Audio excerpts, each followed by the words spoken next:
want to explain some of the items that are here in the room for you. To my left is a box that we believe accurately depicts what's called the 52B V-Rod box that AT&T would place 300 to 400 of these in our community without even the slightest notion of local control for placement of boxes like this that is provided for under current laws and through franchising processes that are available today and that work very, very successfully. This is one of the specific things that we're trying to have a voice in that the present bill will prevent us from being able to have that voice in. People don't want these things showing up in their backyards. They don't want them showing up on their street. These are very, very serious issues that our residents deal with. And the way the bill approaches this issue is that they take us out of the mix in terms of being able to work with the company, work with the residents where this type of box ought to be placed.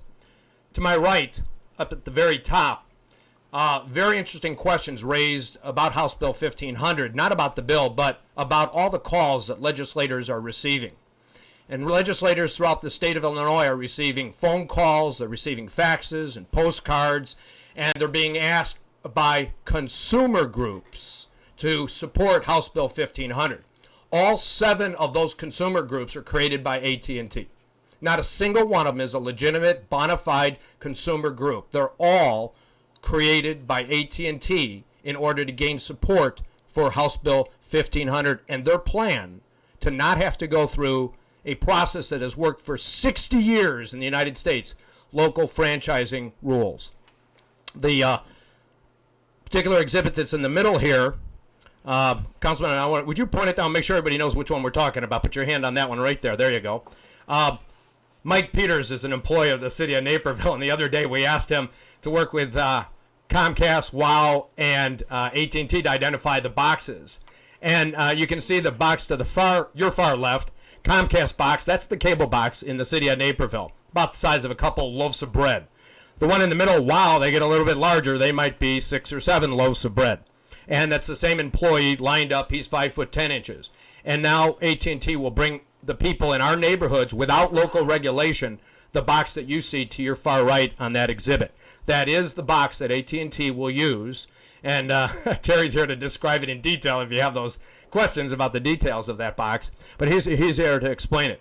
We also have a number of other exhibits, including we have a discussion here, if you'd like to get into it, about pricing comparisons and whether or not competition lowers the price. We have found out in specific detail that, in fact, it does not. So to suggest that 1500 is going to lower prices for cable television for people throughout the state of Illinois is simply a red herring. It's not the case. Comcast specifically, and a lot of good Comcast people in the room, but let's pick on them for a minute. Comcast does not change the price for cable television based on the data that we have found when they're in a community where they compete versus a community where they don't compete. And it's a very important piece of data, and we can throw that up there. Thank you, Dan. That is the consistent data that we have found throughout the state of Illinois, as well as Terry's experience and others' experiences with Roger was saying in the committee today, along with Dave Bennett, that talking about, you know, where's the data that demonstrates that the prices will go down? The reality is it doesn't exist. It's now my honor to introduce Terry Miller, a city attorney with the city of Naperville. I think, quite frankly, Terry is the single most knowledgeable attorney in the state of Illinois on cable franchising and House Bill 1500. Gave a riveting testimony today in front of the committee, and so we're very excited. He's going to hit on a couple, 3 issues, then we're going to open it up for questions. Terry Miller. That's a tough introduction to follow.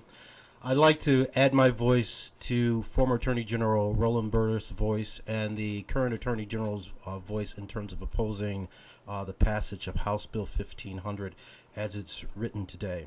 The problem with 1500 is that it changes the entire notion of what a public utility is. You close your eyes for a moment and you think about what a public utility is. It's things that we all need. There's an old saying, the needs of the many outweigh the needs of the few. So you think of public utility as water, which you can't live without, gas, electric. Well, cable's written originally as a utility, and it used the right-of-way for all consumers. Now, AT&T has come, and the 28th largest corporation in the Fortune 500 has said they can't do what a mom and pop grocery store can do. They can't negotiate a fair agreement. And they said they can't negotiate a fair agreement with municipalities. Now, they've come here in the form of House Bill 1500, and they said strip municipalities of the power to regulate us.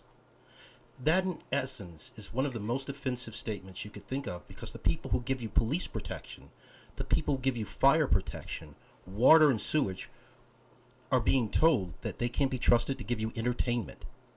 And the basis for the reason why municipalities should be stripped of this power is competition.